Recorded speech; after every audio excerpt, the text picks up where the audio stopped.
My name is Julian Hargrove, and I am 31 years old. Last spring, I stood in my aunt's backyard and let my 9-year-old daughter throw a black garbage bag at my feet in front of 40 relatives. I did not flinch. I did not raise my voice. I picked it up, thanked her, and carried it to my car like it was nothing. 12 hours later, my uncle's signature on a land contract was worth less than the paper it was printed on, and my grandfather's name was the only one that mattered again. My uncle found that out at 9 a.m. the next morning, standing in a lawyer's office, holding a deal that no longer existed. Before I tell you what happened next, please hit like and subscribe. Drop your city and local time below. I love knowing where you're listening from. Now let me take you back 9 years, to the summer my grandfather told me something I didn't understand, until that garbage bag landed at my feet. I grew up mostly at my grandfather's place on the edge of town, a narrow house with a tin roof that ticked when the sun hit it in the morning. My parents were around, technically, but they were the kind of around that meant a phone call on birthdays and not much else. My grandfather, Elias, ran a small hardware store 2 blocks from that house, and every summer, I worked the register beside him, counting change into customers' palms, while he sorted nails into little labeled drawers. The store smelled like sawdust and machine oil, a smell I still can't walk past a hardware store without noticing. His hands were rough, cracked at the knuckles, permanently stained at the nail beds, and when he showed me how to fix a leaking pipe under the store's sink, he held my wrist steady with those hands so I wouldn't strip the fitting. There was a wooden stool behind the counter, worn smooth on the seat from decades of use, and I sat on it every day after school doing homework while he worked. On Sundays, the store closed at noon, and we'd walk to the diner 2 streets over for meatloaf and iced tea, the waitress calling him by name before we even sat down. I remember the light in that diner, low, amber, coming through blinds that were always half drawn, and the sound of his coffee cup clicking against the saucer every time he set it down. Small things. I hold on to small things. My grandfather's 2 children, my Uncle Roger and my Aunt Denise, didn't come around much. When they did, it was rarely to see him. It was to ask about the store's numbers, or the value of the land it sat on, or whether he'd finally thought about retiring. Denise had a way of walking through his house, like she was already appraising it. Roger had a way of talking to him that sounded almost like concern, except concern doesn't usually come with a follow-up question about property lines. I was young. I noticed it without understanding it, the way children notice a change in weather before they understand what a barometer is. One evening, sorting receipts at the counter, my grandfather said something I turned over in my head for years without ever landing on its full weight. He said, "Julian, the ones who love you don't need you to prove anything. The ones who need proof were never loving you to begin with. They were investing in you, and now they want a return." I nodded like I understood. I didn't. Not really. Not until much later. What I did understand, even then, was the difference between his kitchen and the houses Roger and Denise lived in. His kitchen was warm, in a way that had nothing to do with the temperature. Theirs were clean, cold, arranged, like showrooms. I never felt like I was being looked at when I was in my grandfather's house. In theirs, I always felt measured. By the time I was in my 20s, I had my own daughter, Ivy, and a marriage that was already coming apart at the seams. My ex-wife, Naomi, ended up close with Denise during the divorce, closer than I expected, given how little Denise had ever cared for me. I told myself it didn't matter. I kept driving out to see my grandfather on weekends, Ivy in the back seat, because that house was still the only place that felt like home to either of us. What I didn't know yet was that Roger and Denise had already started circling. My grandfather was 78. The store's lease on the land beneath it had become, in the last few years, worth more than the business itself. A developer had been buying up that block, quietly, one parcel at a time, and my grandfather, stubborn and proud, wouldn't sell. Not to the developer, not to his own children, who'd started asking, more and more directly, what he planned to do with all that when the time came. I didn't understand yet that I was standing in the middle of a fight over money I didn't know existed. I just knew something in the air had changed, the way you know a storm is coming, before the sky tells you so. My grandfather had a stroke the winter I turned 26. He survived it, but the store closed, and the house on the tin roof got quiet in a way it had never been quiet before. Roger and Denise showed up more that year than they had in the previous 10 combined. They brought casseroles. They brought concern, dressed up in soft voices, and underneath all of it, I started to hear a different conversation happening, one in hallways, one on phone calls they thought I wasn't close enough to overhear. I was in the hallway outside his bedroom one evening, getting a blanket from the closet, when I heard Denise on the phone with Roger. She wasn't crying. She wasn't even quiet about it. "The land alone is worth 800,000 if we time it right," she said. "He's not going to last the year. We just need him to sign the transfer before he's not, before he's not sharp enough to fight us on it." Roger's voice, tinny through the phone speaker, said something about moving fast, and Julian doesn't need to know anything yet. Then Denise said the sentence I still remember word for word. "He's sentimental. That's the word for it now. Everything Dad ever gave him for free, we're going to have to call an asset. That's the word they use for everything that used to be love." I didn't say anything. I put the blanket over my grandfather's legs, kissed his forehead, and went home. I didn't confront them. I didn't tell my grandfather what I'd heard, not because I didn't want to protect him, but because some part of me, a part I didn't fully trust yet, told me that saying it out loud too early would only make them move faster and cover their tracks better. I started paying attention instead, to dates, to names, to the way Roger started calling the store, the asset, in casual conversation, like it had never had a name of its own. I was invisible to them in that house. Nobody consulted me. Nobody thought to ask what I knew or noticed, because in their eyes, I was just the sentimental one, the grandson who mowed the lawn and drove Elias to appointments, and didn't matter in any conversation about money. I decided, somewhere in that long winter, that invisibility was something I could use. If they weren't going to see me as a threat, I wasn't going to correct them. My grandfather died the following spring, quietly, in his sleep, in the house with the tin roof. At the funeral, Roger gave a eulogy about hard work and legacy. Denise cried in a way that looked rehearsed.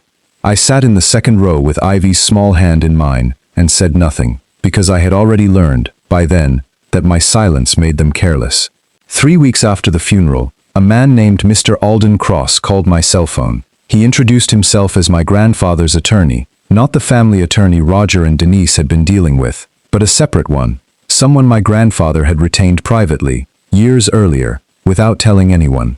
Mr. Cross asked to meet me alone, at his office, without Roger or Denise present. I sat across from him in a small office that smelled like old paper, and he told me something that took the floor out from under me, in the calmest voice I'd ever heard, deliver bad news to good news. My grandfather had set up an irrevocable trust 11 years earlier, long before Roger and Denise had started circling, naming me as the sole beneficiary of the store's land, and $700,000 in savings he had quietly built over 4 decades. The trust could not be altered, contested, or dissolved by anyone, including Roger and Denise, including a court, including me. It had a single trigger clause. It would only become active, and only be revealed to me, upon a specific condition my grandfather had written himself. Mr. Cross slid a folder across the desk. Inside was a copy of my grandfather's handwriting, a letter he'd written the same year he set up the trust. It said that he knew, even then, what his children were capable of.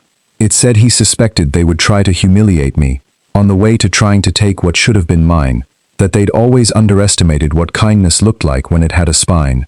The trigger clause, it turned out, was almost eerie in its precision. The trust would activate the moment Roger or Denise attempted to publicly transfer, sell, or humiliate me with anything connected to the estate. My grandfather had written it, that specifically because he knew his children well enough to know exactly what they'd try. Mr. Cross told me the land parcel Roger and Denise were already quietly negotiating to sell to the developer, behind a forged authorization they believed no one could trace back to them, would be legally void the instant the trust activated, because the deed had never actually left my grandfather's estate. It had only ever been sitting in trust, waiting. I sat in that office for a long time without saying much. Mr. Cross didn't rush me. When I finally spoke, all I said was, "What do I need to do?" 2 words back to him, later that week, by text, when he asked if I was ready to move forward. "I'm ready."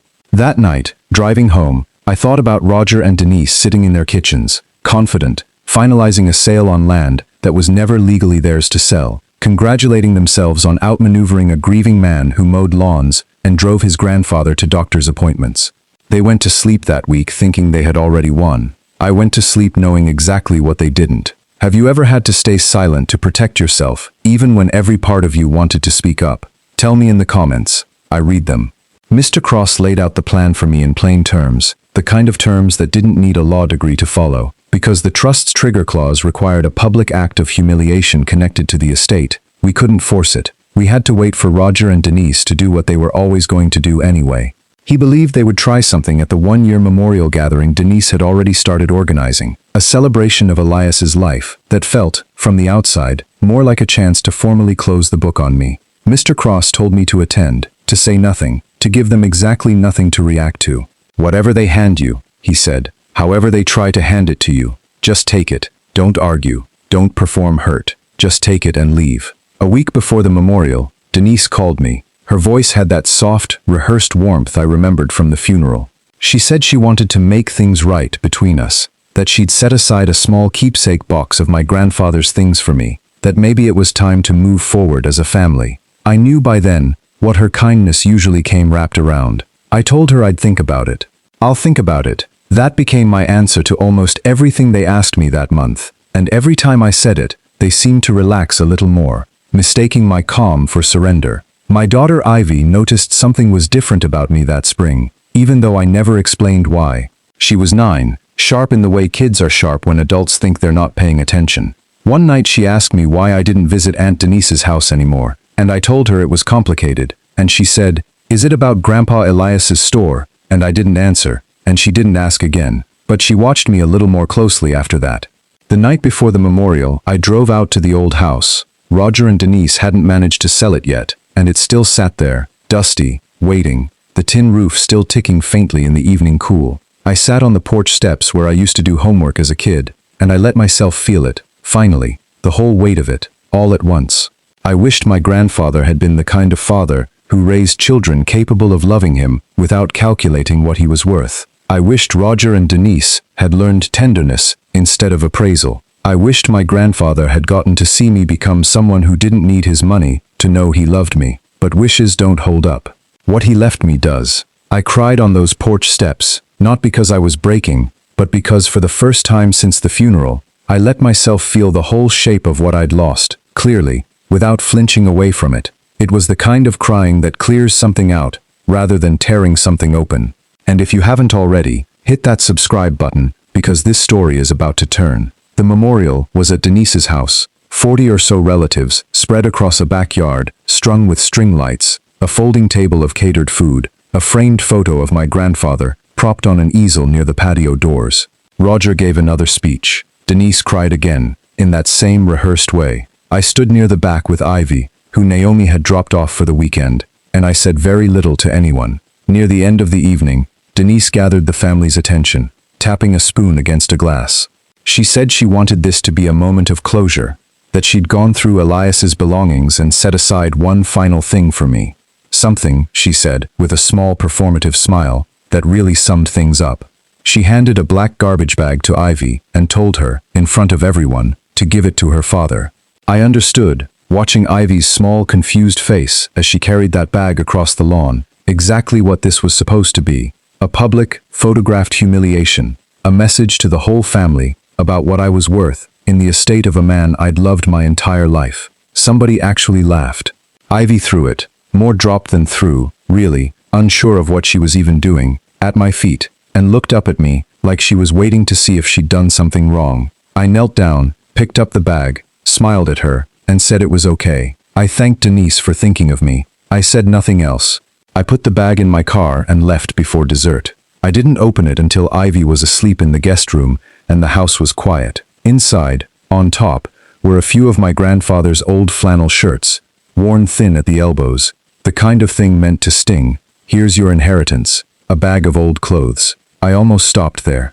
But sewn into the lining of the bag's bottom seam, exactly where Mr. Cross had told me 2 weeks earlier that it would be, was a manila envelope. Inside it, copies of the original trust documents, a certified letter confirming the $700,000 had been sitting untouched in a protected account for 11 years, and a handwritten note in my grandfather's cracked, familiar script. It said, "If you're reading this, they finally did something I could see coming from a mile away. I'm sorry it had to happen this way. I love you the way I always did, without needing anything back." It was 11:50 p.m. I called Mr. Cross, and he answered on the second ring like he'd been waiting for it. Over video, in my quiet kitchen with Ivy asleep down the hall, he walked me through the final documents, the release of the trust, the transfer of the land title fully into my name, the voiding of any pending sale connected to it. My hand was steady on the trackpad. I signed. He said, "Your grandfather would be proud of how calm you've been through all of this." And it was the kind of thing that could have sounded professional and empty, except I could hear that he meant it. The timestamp on the final document read, 12:03 a.m. I am 31. I am, as of that signature, the sole owner of a piece of land worth $800,000 and a trust account worth $700,000 more. Across town, Roger was almost certainly still awake, finalizing wire transfer paperwork for a sale that had already stopped existing 3 minutes earlier. He would find that out in about 9 hours. The next morning, Denise called me twice before 9. I let it go to voicemail both times. At 9:15, Mr. Cross called instead, calm as ever, to tell me the developer's legal team had just rejected Roger and Denise's paperwork outright. The title search had come back showing the land already transferred, hours earlier, into an irrevocable trust controlled by me. Roger, Mr. Cross said, had been standing in the developer's office when the call came through confirming it. I drove out to Denise's that afternoon, mostly because I wanted to see my grandfather's photo one more time before I took it, which Mr. Cross had reminded me I was legally entitled to as well. Roger was there, pale, quiet in a way I'd never seen him. Denise pulled me aside near the driveway and asked, in a voice with none of its usual polish left, whether we could talk about a settlement, whether I'd consider keeping this in the family instead of making it official. I told her, evenly, that it already was official, that it had been official for 11 years, and that I wasn't interested in negotiating something that had never belonged to her to negotiate. She looked at me like I was still the person she'd handed a garbage bag to on her lawn the night before. I wasn't. I hadn't been for 11 years. I'd just been the only one in the family who didn't know it yet. My grandfather used to say the ones who love you don't need you to prove anything. And for years, I thought he meant something small. A lesson about not chasing approval. He meant something much larger. He meant that real love builds quietly, without asking for credit, and shows itself fully only when it's tested. Roger's business partnerships fell apart within the year. Once word got around about the forged authorization, he sold his own house to cover the legal fees. Denise stopped attending most family gatherings. The ones that still happen now happen without her. Mr. Cross retired 18 months later, and still checks in on me every few months, mostly just to ask how Ivy's doing in school. As for me, I kept the old house with the tin roof. I reopened the hardware store 2 years ago, same wooden stool behind the counter, sanded down but not replaced. Ivy sits on it after school now, doing her homework, while I sort nails into the same labeled drawers my grandfather used. I think about him every time that roof ticks in the morning sun. And I think, some inheritances aren't about money at all. The money was just proof he'd already given me everything that mattered, years before anyone tried to take it. If you've ever had to stay quiet and let people underestimate you before the truth finally caught up to them, I want to hear your story. Tell me in the comments. And if this story moved you, subscribe. There are more to come.